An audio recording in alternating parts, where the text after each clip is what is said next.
Praise be Jesus and Mary. Today we'll just give a spiritual reflection on the responsorial psalm that we heard, taken from Psalm 81. In the first stanza we heard the Lord say, "There shall be no strange God among you, nor shall you worship an alien God. I, the Lord, am your God, who led you forth from the land of Egypt." That's Psalm 81, verses 10 through 11.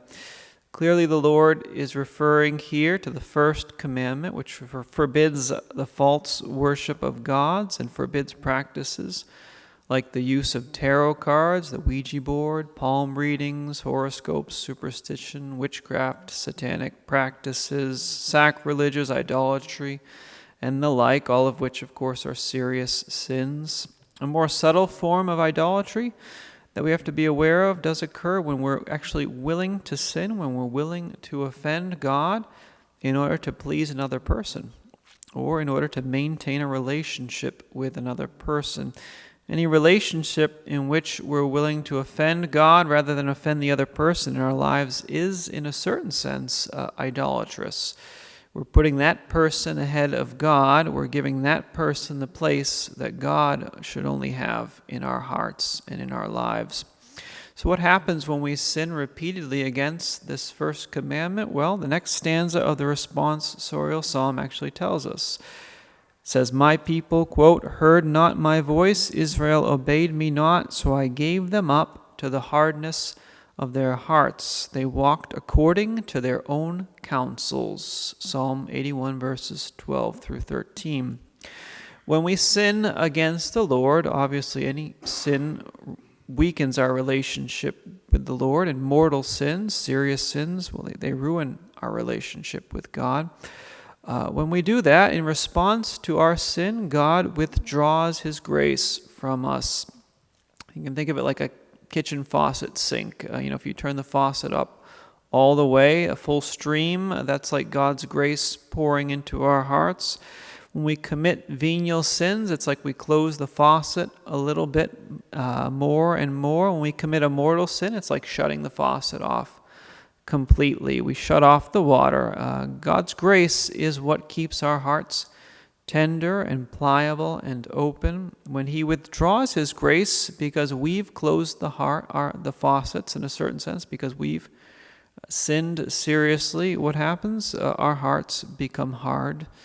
That's what happened, of course, to Pharaoh in the book of Exodus when he repeatedly sinned against the Lord. So God withdrew His grace from him, and that's what hardened his heart. It's not as if God put something there to make his heart hard. All He did was take away His grace, and the heart of Pharaoh was hardened. And the Lord in today's psalm says that when this happens, what happens? People, quote, begin walking according to their own counsels, unquote. That's verse 13. The opposite of that, of course, would be walking according to the counsels and the commands of the Lord.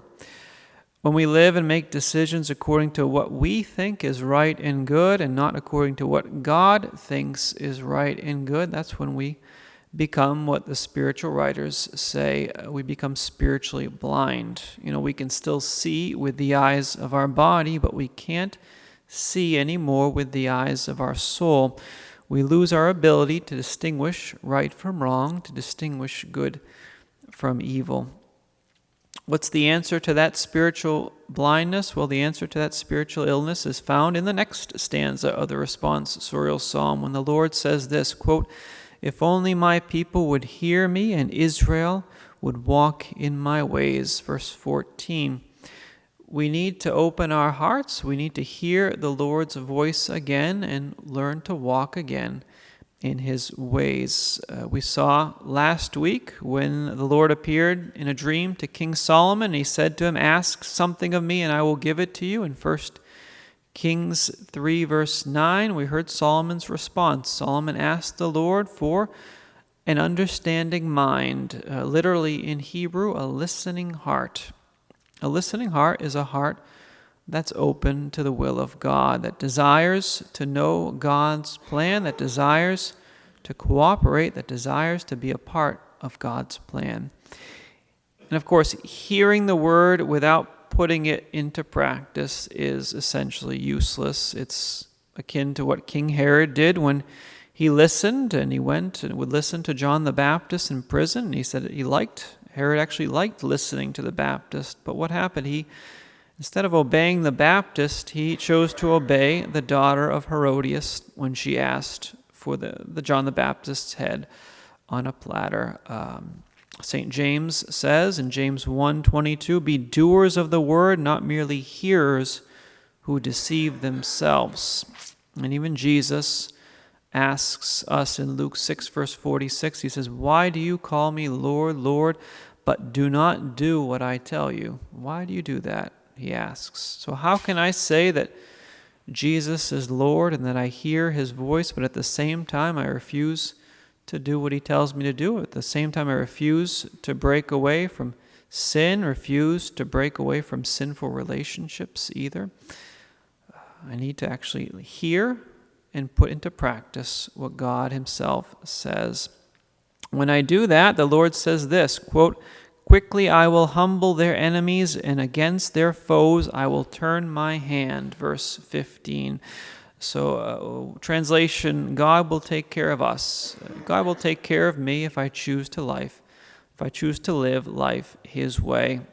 And not only will we be on the right side when we choose to follow his word and obey his commandments, but God says he'll be on our side as well. He says that he will humble our enemies. What does he mean when he says that? The enemies, he'll humble them, the ones that are one inside of us.